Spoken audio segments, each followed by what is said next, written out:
मेरे युवा साथियों, बसंत गुरु जी का प्रणाम। आज का जो हमारा विचार विमर्श है वो है प्रकृति के बदलते स्वरूप, संकेत और हम जो सभ्य मानव कहलाते हैं वो हमारी सोच। आज से 55 साल पहले जब हमारी बचपना था, तब उस समय यह प्रकृति, यह जो प्रकृति है, यह जो वर्षा है, गर्मी है, शीत है, सबका अपना एक अलग आनंद होता था। वर्षा होता था तो झमाझम बरसते थे, क्या शानदार पानी बरसते थे, बड़ी बड़ी बूंदें बरसते थे और निर्मल स्वच्छ पानी रहते थे। तालाब में, पोखर में हम जहाँ भी देखते थे पानी में कोई अम्ल नहीं होता था, किसी प्रकार की और कोई मिलावट नहीं होते थे। वर्षा का जल बड़े शुद्ध रूप से उसको माना जाता था। हमारे अड़ोस पड़ोस से हम देखते थे, जो दादी की उम्र होते थे, भाभी होते थे, इत्यादि लोग होते थे,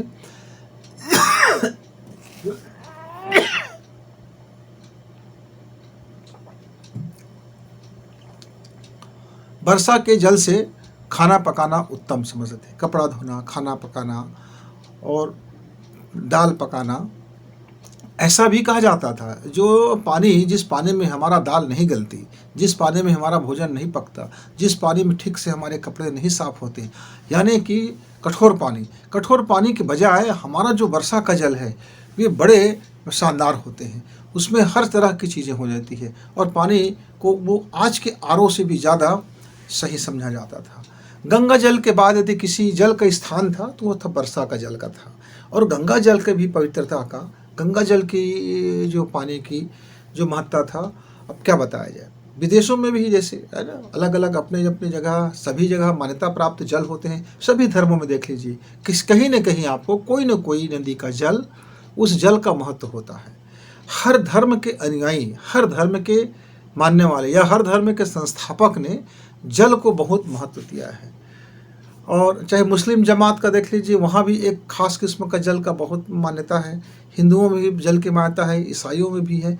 तो इस जल बिना जग सूना, मित्रों, ये कहावतें ऐसी नहीं बनी थी, लेकिन हम मानव अपने भौतिक संसाधन को बढ़ाने के लिए, विकास को जिसको हमने नाम दिया, हम प्रकृति को काटते गए और हम कंक्रीटों का शहर बढ़ाते गए और हमारी कंक्रीटें बढ़ती गई, हमारा धरती को हम ऊपर से लेप चढ़ाते गए और हमारा आज जंगल, आज महानगर जिसको बोलते हैं, जिसको हम मेट्रो सिटी बोलते हैं, बृहद नगर बोलते हैं, ये सब आधुनिक कंक्रीटों का जंगल है। ये कंक्रीटों का जंगल है। ये गर्मी सोखता है और गर्मी निकाल देता है। रात दिन भर गर्मी सोखेगा सूर्य के प्रकाश को और पूरी रात को गर्म कर देगा। पूरी रात भर वो अपनी गर्मी निकालते रहते हैं दीवारें। मित्रों, धीरे धीरे हमारे कारखाने हैं, हमारे अणु बम, परमाणु बम, काम करने के तरीके, हमारे अंतरिक्ष की कचरा और हमारे मेडिकल डिस्पोजल, हमारे मेडिसिन, हमारे ड्रग्स, हमारी दवाइयाँ, जो हमारे जीवन रक्षा के नाम पर जितनी दवाइयाँ बनने वाले हैं, सब जहरीला जहर। इस सारी जहर से पूरा वातावरण जहरीला हो गया। आज वर्षा के जल में आप स्नान करो, कपड़े निकाल लो, और हम बचपना में तो युवावस्था तक एक नाम मात्र का कपड़ा पहन करके जब वर्षा होता था तो खूब आनंद लेते थे। ना कोई उसमें सर्दी होता था, ना कोई रिएक्शन होता था, ना कोई एलर्जी होता था। और मैं बस नहीं, हम पूरे गांव, और पूरे गांव ही नहीं, जितने भी गांव शहर था उस ज़माने में, आप 2-4 लोगों को छोड़ करके शहरी जीवन में जीने वाले भी लोग उस वर्षा का आनंद लेते थे। तभी तो कालिदास ने आषाढ़ का पहला दिन नामक साहित्य का संरचना किया। आषाढ़ के पहले दिन को जिस तरह से उत्सव देखा गया, मनाया गया, हमारे महापुरुषों ने यूं ही ऐसे ही कोई शास्त्र का रचना नहीं किया है। तो आषाढ़ के दिनों का जो महत्व बताया गया था, क्योंकि प्रकृति का ही पूरा उसमें उल्लेख है। तो आज हमारा प्रकृति अनबैलेंस हो रहा है, जिससे क्या हो रहा है, इतनी ज़्यादा गर्मी आ गया। एक दिन की मैं बात बताऊं, अभी नौतपा से पहले की बात है, नौतपा या उसी समय स्टार्ट रहा होगा, हम घर के अंदर बैठे हुए थे, हम कूलर में थे, लेकिन शरीर जल रहा था। ऐसे जल रहा था कि मानो लग रहा था कि शरीर से फोड़ा निकल जाएगा। और इतनी ज़्यादा गर्मी का ताप था कि जैसे पानी उबलते हैं, वैसे हमारे शरीर और बाहर का वातावरण इतना अनमेच हो गया कि जलन आ गया, शरीर में जलने लगा शरीर। इतनी जलने लगा कि हमको मजबूरी में एसी में जाना पड़ा, जा कर के कम तापमान में जीवन को देखना पड़ा। क्योंकि जब हम देखते हैं कि हमारा मनुष्य का जो भारतीय मनुष्य का जो तापमान है, हमारे अलग अलग क्षेत्रों का जो तापमान है, हमारा जीवन उसी के अनुकूल चलेगा। हम अचानक प्रतिकूल मौसम में जाएंगे तो हमारा शरीर उसे एडजस्ट नहीं कर पाएगा, बर्दाश्त नहीं कर पाएगा, कोशिकाएं बर्दाश्त नहीं कर पाएंगे। हमारी संरचना ऐसी नहीं बनी है। तो मित्रों, इन दिनों आप देश देखो, विदेश देखो, मेरे भारत के किसी भी राज्य में जाओ और किसी भी आप ठंड प्रदेश देख लो जहाँ हमेशा सदैव ठंड रहा करते थे, उनको कभी इस वातावरण की गर्मी का एहसास नहीं था, इस गर्मी की व्याकुलता का एहसास नहीं था। महानगरों में तो आए दिन 40 के ऊपर ही डिग्री आप देखते रहते हैं। तो ये जो अनबैलेंस हो रहा है प्रकृति, ये हमको संकेत कर रही है, हमको संभलने का संकेत कि मानव आप विकास तो करो पर विनाश के शर्त पर मत करो। आप जो विनाश कर रहे हो वे आपके लिए ही भारी पड़ने वाले हैं। प्रकृति तो अपनी संतुलन कर लेगा। प्रकृति क्या संतुलन कर लेगा? आप देखते हैं ना, जो थार बना है, जो रेगिस्तान बना है, और जो आज का कोयले का जो क्षेत्र है, हमारे विज्ञानवेत्ता क्या कहते हैं, हमारे विज्ञान शास्त्र क्या बताते हैं कि एक ज़माने में कभी इधर घनघोर जंगल रहा होगा और इस जंगल में किसी कारण से ऐसा घटना हुआ होगा जो जंगल का जंगल, पहाड़ की पहाड़ ज़मीन के अंदर समा गया और वो कालांतर में कई हजार साल के बाद में वो धीरे धीरे कोयला में बदल गया और ये जो ऊपर का जो चट्टानी इलाका था वो पूरा रेगिस्तान हो गया। अत्यधिक गर्मी बढ़ने से क्या होगा?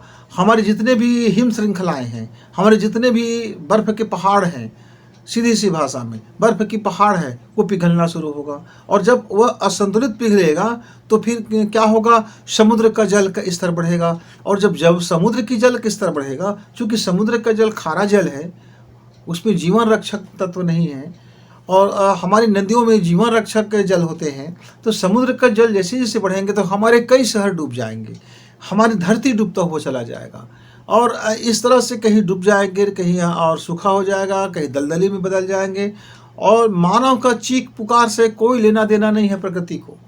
प्रकृति अपना बैलेंस करेगी, प्रकृति अपना काम करेगी। मान लीजिए आपके घर में कोई दुष्ट आत्मा आ गया है, कोई चोर आ गया है, कोई चंडाल आ गया है, कोई लुटेरा आ गया है, कोई खसोटने वाला आ गया है, आपकी हत्या करने लगा है, आपके घर के लोगों को मारने लगा है, कोड़े बरसाने लगा है और तबाही करने लगा है, तो आप यदि सामर्थ्यवान हो तो आप क्या करोगे? आप उसका प्रतिरोध करोगे, आप अपनी बचाव करोगे, आप अपनी सुरक्षा करोगे।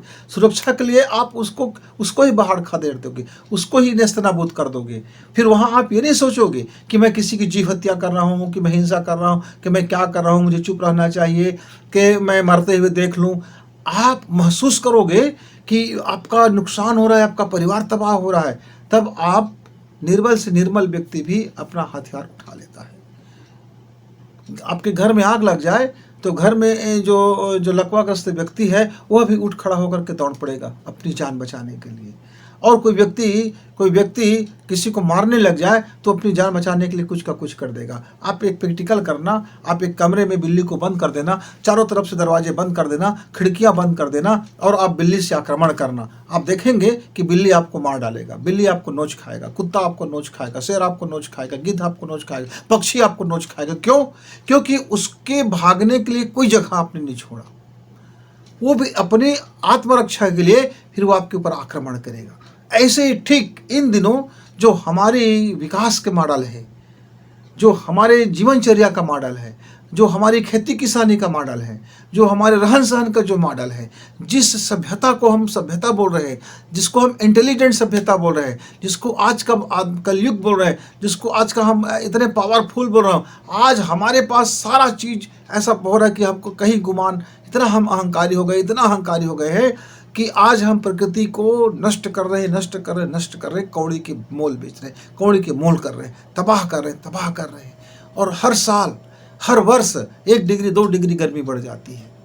हर बरस गर्मी बढ़ता चला जा रहा है, हर बरस आपका ठंड कम होता चला जा रहा है, हर बरस आपका जल का राशि कम होता जा रहा है, हर बरस सूखे बढ़ते जा रहे हैं, हर बरस पानी की गहराई नीचे में उतरता चला जा रहा है। मित्रों, आज से 40 साल पहले जब हम लोगों का जो कृषि फार्म था, जो खेत था, उसमें केवल महज 30 फीट गहरे कुएं में कुएं में हम 5 एचपी से ऊपर का मोटर चलाते थे और 40-45 एकड़ का ज़मीन आराम से उसमें खेती कार्य होता था और पानी कम नहीं पड़ता था। इतनी पानी की धार आता था कि ऐसा लगता था कि हम बह जाएंगे, इतनी इतनी स्पीड आता था।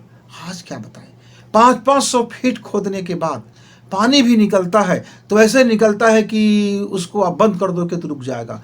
आपका बोरवेल से जो पानी निकलता है उसमें ताकत रह नहीं जाता है, केवल वो पानी फेंकते रहता है। 500 फीट चला गया एक 40 साल के अंदर जो 10 फीट 30 फीट की जो गहराई में मनमाने पानी होता था, आपका ट्यूबवेल आपका मशीन उसको खींच नहीं सकता था, इतनी अकूत जल राशि भरा होता था।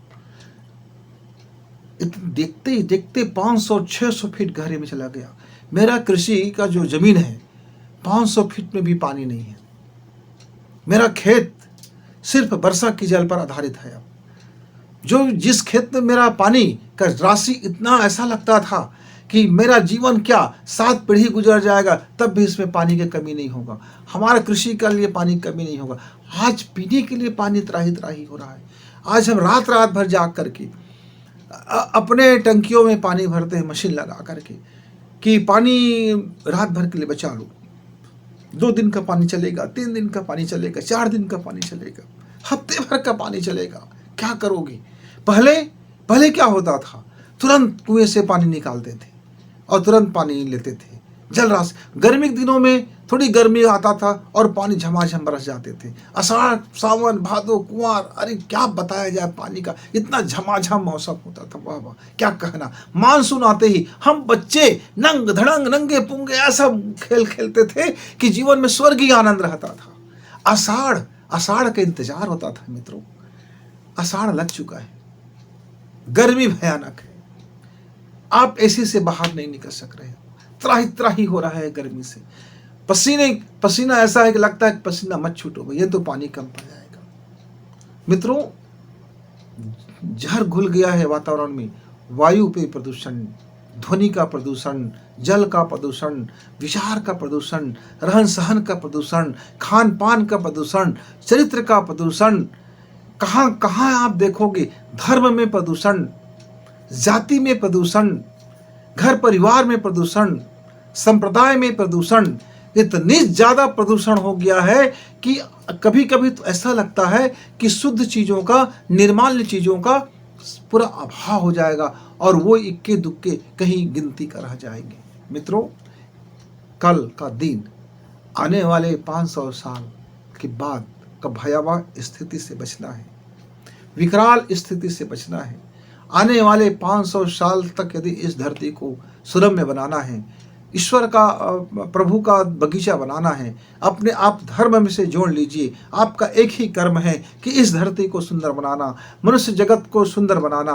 मनुष्य जगत में प्रेम सद्भाव के लिए मनुष्य बचे तो सही, जल राशि बचे तो सही, अग्नि बचे तो सही, ये आपका पृथ्वी बचे तो सही, कहीं फूल पत्ते बचे तो सही। आज हमारे बच्चे जब हम कहते हैं कि खेतों में कितने पेड़ थे, इतने पेड़ थे कि फसल को देखने के लिए भी हमें फसल कम मिलता था। पेड़ और पेड़ था। आज बच्चे हंसते हैं, क्या झूठ बोलते हो पापा, खेतों में कभी पेड़ होते हैं क्या? एक भी खेत में पेड़ दिखाई नहीं देता, चारों तरफ बियाबान दिखाई देता है। दिल फट जाता है, आंसुएं सूख जाती है। पर क्या बताएं।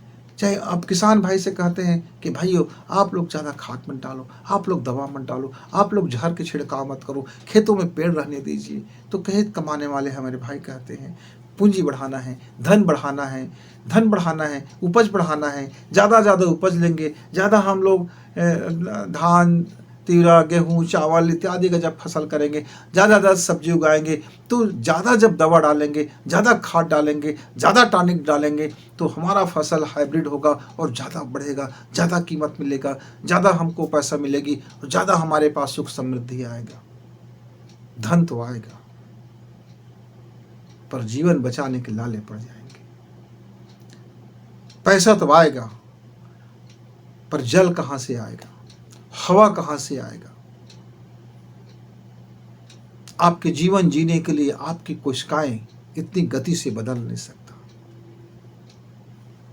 40 साल पहले 22 और 24 डिग्री में रहने वाले हम मानव आज हमारे इस भूमि में, आज हमारे गांव शहर में हम 42-43 डिग्री को पार कर रहे हैं। हमारी कोशिकाएं कितने अपने आप को एडजस्ट करेंगे? हम समय से पहले बुढ़े हो रहे हैं, हम समय से पहले मौत के मुंह में जा रहे हैं, हम समय से पहले कमज़ोर हो जा रहे हैं, हम समय से पहले हमारी हड्डियां टूट रही है, अब समय से पहले हमारी कोशिकाएं अब मृत प्राय हो रहा है, हम समय से पहले हमारी ब्लड की क्षमता कम हो रही है, अब समय से पहले हमारी आँखें जा रही, हम समय से पहले हमारे बाल पके जा रहे हैं, हम समय से पहले नेस्तनाबूद हो जा रहे हैं, हम समय से पहले अस्वस्थ हो रहे हैं।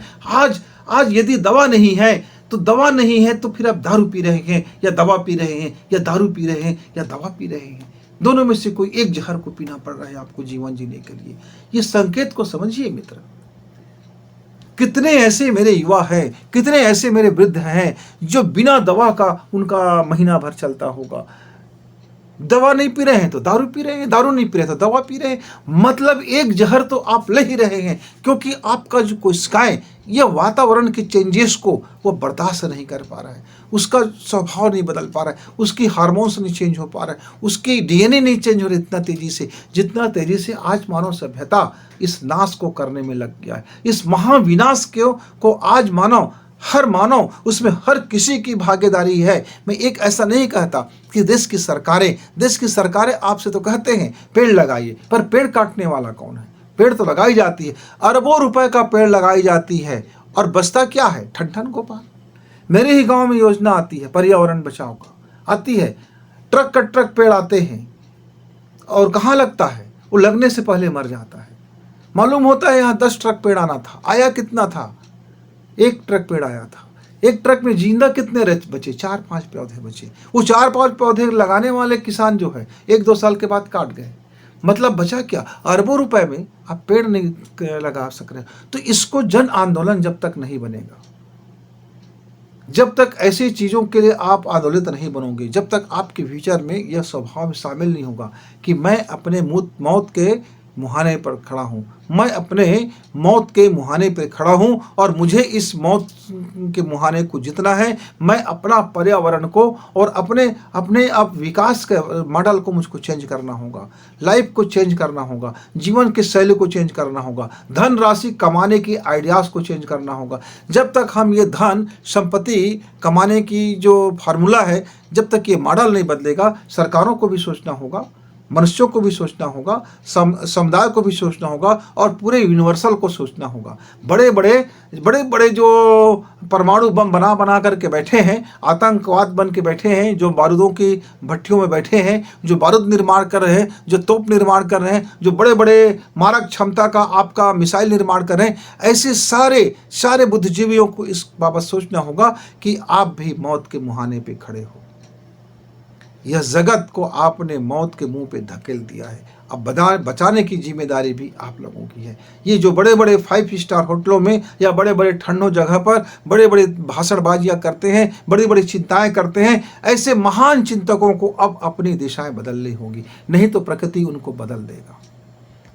प्रकृति जब संकट पे आएगी तो प्रकृति क्या करेगा? प्रकृति फिर एक विनाश लीला खेलेगा, और फिर धरती का गुणवत्ता बदल देगा, और फिर कोई आदि मनुष्य जीवित बचेगा, जो जैसे हम कहानियों में पढ़ते हैं कि एक जैसे कहानी पढ़ते हैं कि कुछ नमूने इकट्ठा कर लिया और एक बहुत भयानक तबाही आया, उस तबाही में पूरा का पूरा धरती समाप्त होने जैसे हो गया था, और कुछ जीव जंतु और कुछ सभ्यताएं थोड़ी बीज रूप में बच गए थे, और पूरा धरती का इस पर अवतरित हुआ। मित्रों, धरती का अवतार जैसा भी हुआ होगा, धरती जैसा भी बना होगा, मेरा अभी वह विषय नहीं है, पर एक समय ऐसा बहुत निकट में आने वाला है कि जहाँ प्रत्येक जीव जंतु विलुप्त होने वाले हैं, मनुष्य भी विलुप्त के श्रेणी में आने वाले हैं। आदि मनुष्य जो सभ्यता में नहीं है, केवल वही मनुष्य शेष बचने वाले हैं। जिसका शहर अभी सभ्यता में नहीं है, वही शहर शायद कुछ नमूने के लिए बच जाए, नहीं तो जो हमारी सभ्यता की मॉडल है, जो हमारा विकास का मॉडल है, जो हमारे धन कमाने का मॉडल है, जो हमारे राज करने का मॉडल है, जो हमारे हथियार बनाने का मॉडल है, जो हमारे युद्ध करने की जो मॉडल है, जो हमारा रोल मॉडल है, वह हमारे सत्यानाशी रोल मॉडल है। जब तक इसका रोल मॉडल बदलेगा नहीं, हमारा धरती में सुकून चैन बहुत जल्दी छीन लेने वाले हैं। और इसमें मैं नहीं, हम सब प्रकृति के इस भयंकर भयंकर होते विकराल स्वरूप को देखने के लिए जिंदा रहेंगे या नहीं रहेंगे, समय बताएगा। लेकिन जो भी मानव जिंदा रहेगा, इस प्रकृति के भयानक स्वरूप को देखने के बाद उसकी रूह कांप उठेगी और वह कई लाखों साल तक पैदा लेने के बारे में सोचेगा भी नहीं। मित्रों, आपको ईश्वर ने मनुष्य जन्म दिया है, विचार करने के लिए दिया है। आपको इस ब्रह्मांड को, अंतरिक्ष को और धरती को नाश करने का कोई अधिकार नहीं दिया है। आप उसकी नष्ट का कारण मत बनिए। आप अपने विचार बदलिए, आप अपनी सोच बदलिए, आप अपनी मॉडल बदलिए तो सही, देखिए तो सही। आप रोज का रोज देख लीजिए, प्रकृति हमको संकेत करती है। ये चिलचिलाती धूप हमें संकेत करती है, कड़कड़ाती ठंड हमें संकेत करती है, गरगराती वर्षा हमें संकेत करती है, उफनती हुई नदी हमें संकेत करता है, झरझराते समुद्र हमें संकेत करता है, ज्वार भाटाएं हमें संकेत करती है, आंधिया तूफान हमें संकेत करती है। लेकिन हम इन संकेतों को ध्यान नहीं देते। क्या करते हैं? छतरी लगा लेते हैं, कमरे के अंदर दुबक जाते हैं, समाचार में देख लेते हैं, टीवी में देख लेते हैं और उसके पीछे भी पैसा कमाने का कुछ न कुछ उपाय ढूंढ लेते हैं। तबाही हुआ है मंजर, उस मंजर तबाही में हम ढूंढते हैं कि हम सरकार से कितना पैकेज लें और कितना अरब रुपए कमा लें। मतलब एक जगह तबाही दिख रहा है और उससे छिपे व्यक्तियों को इनकम का स्रोत दिख रहा है। कितनी हास्यास्पद हो गया है हमारा विचार। एक जगह भूकंप आया हुआ है, कितने जन हानि हो गया है, लोग चीख रहे हैं, बिलख रहे हैं, मर गए हैं, नेस्तनाबूद हो गए हैं। लेकिन उसके बचाव करने वाले लोग, उसको पुनर्निर्माण करने वाले लोग उस पर अपनी मनी देख रहा है। हम कितने लाख और अरब और डॉलर कमा सकते हैं, कितने कमा सकते हैं। अभी कोविड का दौर चला, लोग पैनिक हुए, हजारों लोग मारे गए, हजारों लोग डर के मारे गए और हजारों लोग तो पहले से मारे गए कि हम लोग क्या हो जाएंगे करके। लेकिन इसके पीछे हमारी मानवीय सभ्यता डॉलर देखने लगे, पैसा देखने लगे, कितना हम कमाएंगे, वैक्सीन बनाएंगे कितना कमाएंगे, दवा देंगे कितना कमाएंगे, ऑक्सीजन बेचेंगे कितना कमाएंगे, किट बेचेंगे कितना कमाएंगे। मतलब महामारी को उत्पन्न करो और उसके पीछे लोगों को त्राही त्राही करो और उसके पीछे में एक पैसा कमाने का एक अपना गोरख धंधा करो। क्या मार्केट दिमाग सोचते हैं मेरे मित्र। ये बड़े बड़े विश्व जिसको हम बोलते हैं, ये जो वीटो पावर का जो जिसको देश को अधिकार है, ये वीटो पावर के देश ये इस सत्यानाशी के लिए सबसे बड़ी जिम्मेदार है मित्र। क्योंकि उनके पास किसी भी योजना को नहीं लागू करने का वीटो पावर होता है। लागू करने का वीटो पावर नहीं है, गजब की रोल है। हम इसको लागू नहीं होने देंगे का वीटो पावर है, हम ये प्रस्ताव पास नहीं होने देंगे का वीटो पावर है। वीटो पावर ये होता कि परमाणु बम जो देश बना रहा है उस देश को पूरी दुनिया से अलग थलग कर दो, इसका वीटो पावर होता।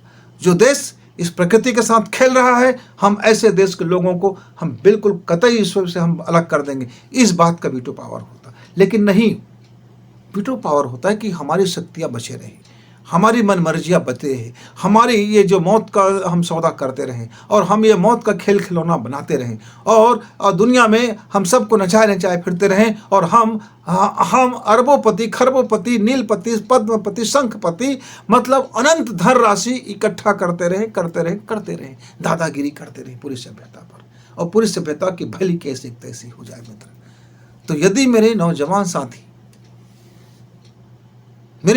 साथी इस मुहिम में थोड़ी यदि आप अपनी भूमिका निभा देते हैं तो मेरे उस वीटो पावर के देश को भी सोचना पड़ेगा, मेरी सरकार को भी सोचना पड़ेगा, मेरे नेताओं को भी सोचना पड़ेगा, मेरे अधिकारियों को भी सोचना पड़ेगा और मेरे जितने भी रहनुमा लोग हैं उनको भी सोचना पड़ेगा, सभी धार्मिक लोगों को भी सोचना पड़ेगा, सभी सामाजिक लोगों को भी सोचना पड़ेगा कि आपका काम आप प्रकृति को नष्ट करने का काम आप कर रहे हैं। जरा प्रकृति के संरक्षण में आगे आइए, बचाइए, कल का फ्यूचर बचाइए, वातावरण बचाइए, पर्यावरण बचाइए, धरती बचाइए, अंतरिक्ष बचाइए, अपने ईश्वर या खुदा को बचाइए। यही तो तुम्हारा प्रतिनिधि है। ईश्वर और खुदा कहीं है कि नहीं है वो बहुत बात की बात है, लेकिन प्रत्यक्ष देवता आपका यह प्रकृति है, प्रत्यक्ष देवता आपका यह जल है, प्रत्यक्ष देवता आपका ये हवा है, प्रत्यक्ष देवता आपकी ये ऑक्सीजन है। ये प्रत्यक्ष देवता आपका दिख रहा है, ये प्रत्यक्ष देवता को तो आप बचाइए, जरा इसकी तो साधना कीजिए, इसकी तो उपासना कीजिए, इसको तो संरक्षित कीजिए। जो नहीं दिख रहा है उसके पीछे पागलपन की तरह है, जो होगा कभी होगा उसके लिए पागलपन की तरह है, लेकिन जो सामने में है उसकी सेवा नहीं करना है। जो है उसको तो देखिए मित्र। मेरे मित्र, प्रकृति के संकेत को समझिए। आइए हम अपने अपने हिस्से का कर्तव्य करें। गुरु जी से फिर मिलेंगे, तब तक विदा, नमस्कार।